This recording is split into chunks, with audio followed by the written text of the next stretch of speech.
Assalamualaikum solihah. Alhamdulillah kita bertemu lagi. Dan kali ini kita akan belajar Quran hadis, memahami surat Al-Adiyat. Kita ikuti pembelajaran berikut ini ya. Dalam surat Al-Adiyat, Allah bersumpah dengan kuda karena kuda memiliki perangkai terpuji yang tidak dimiliki hewan lain. Setelah bersumpah tersebut, Allah menjelaskan tabiat manusia yang mengingkari nikmat dan lupa bersyukur kepadanya. Mereka berpaling dari tujuan yang sebenarnya, yaitu kehidupan akhirat yang kekal. Dalam surat Al-Adiyat menerangkan hakikat manusia yang cinta terhadap harta dan bakhil. Oleh karena itu, manusia mengingkari nikmat yang begitu banyak, bahkan tidak terhingga. Allah Subhanahu wa Ta'ala telah mengingatkan hal ini dalam surat Al-Adiyat. Karena cintanya terhadap harta, manusia lupa bahwa segala nikmat yang diterimanya adalah karunia dari Allah Subhanahu wa Ta'ala. Mengenal surat Al-Adiyat. Surat Al-Adiyat adalah surat yang ke-100 dalam Al-Quran. Surat Al-Adiyat ini terdiri atas 11 ayat dan tergolong surat Makkiyah. Surat Al-Adiyat diturunkan setelah surat Al-Asr. Nama surat ini diambil dari kata Al-Adiyat yang terdapat dalam ayat pertama. Lafal Al-Adiyat berarti kuda perang yang berlari kencang. Isi pokok dari surat Al-Adiyat adalah ancaman Allah Subhanahu wa Ta'ala kepada manusia yang ingkar dan sangat mencintai harta. Kelak mereka akan mendapatkan balasan yang setimpal ketika dibangkitkan dari kubur. Mereka juga akan menyaksikan sendiri ketika isi dada mereka ditampakkan. Berikut adalah mufradat dari surat Al-Adiyat.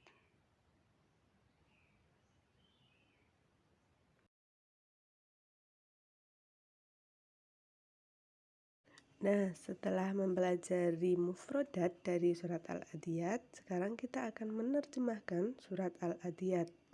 Ayat pertama yaitu, demi kuda perang yang berlari kencang terengah-engah. Ayat kedua, dan kuda yang memercikkan bunga api atau dengan pukulan kakinya. Ayat ketiga, dan kuda yang menyerang dengan tiba-tiba pada waktu pagi. Ayat keempat, sehingga menerbangkan debu. Ayat kelima, lalu menyerbu ke tengah-tengah kumpulan musuh. Ayat keenam, sungguh manusia itu sangat ingkar, tidak bersyukur kepada Tuhannya. Ayat 7, dan sungguh dia manusia menyaksikan atau mengakui keingkarannya. Kemudian arti dari ayat 8, dan sesungguhnya cintanya kepada harta benar-benar berlebihan.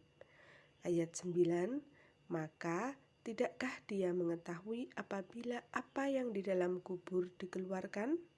Ayat 10, dan apa yang tersimpan di dalam dada dilahirkan? Dan terakhir ayat 9, sungguh Tuhan mereka pada hari itu maha teliti terhadap keadaan mereka.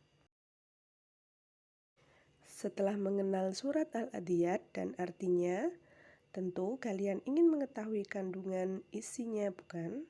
Dengan demikian, kalian dapat meyakini dan menerapkan kandungannya dalam kehidupan sehari-hari. Berikut ini kandungan surat Al-Adiyat. Yang pertama, dalam surat Al-Adiyat, Allah Subhanahu wa Ta'ala bersumpah dengan kuda perang yang berlari kencang yang dapat menyerang dengan tiba-tiba, bahkan dengan menyerbu ke tengah-tengah musuh. Nomor 2, Allah Subhanahu wa Ta'ala juga menunjukkan sifat dasar manusia yang ingkar terhadap nikmat yang telah diberikan. Selanjutnya, nomor 3, Allah Subhanahu wa Ta'ala menerangkan pula kecintaan manusia terhadap harta. Selanjutnya, karena ingkar dan cintanya yang berlebihan terhadap harta, manusia menjadi lupa untuk bersyukur sehingga menjadi bakhil atau pelit. Dan yang terakhir, Allah Subhanahu wa Ta'ala mengingatkan kepada manusia bahwa kelak mereka akan menyaksikan sendiri apa yang telah diperbuatnya. Dari kandungan surat Al-Adiyat dapat kita ambil pelajaran sebagai berikut.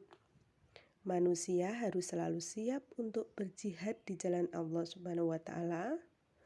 Manusia harus memiliki sarana untuk berjihad.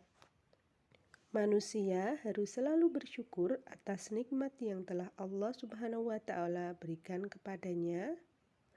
Manusia hendaknya bersikap peduli kepada sesama, mudah memberikan bantuan kepada yang membutuhkan. Manusia harus memperbanyak amal kebaikan sebagai bekal di akhirat kelak. Dan yang terakhir, selalu ingat terhadap kehidupan di akhirat. Terima kasih solih-solihah. Ini tadi kita sudah belajar surat Al-Adiyat. Semoga bermanfaat dan jangan lupa kita selalu bersyukur kepada Allah Subhanahu wa Ta'ala. Wassalamualaikum warahmatullahi wabarakatuh.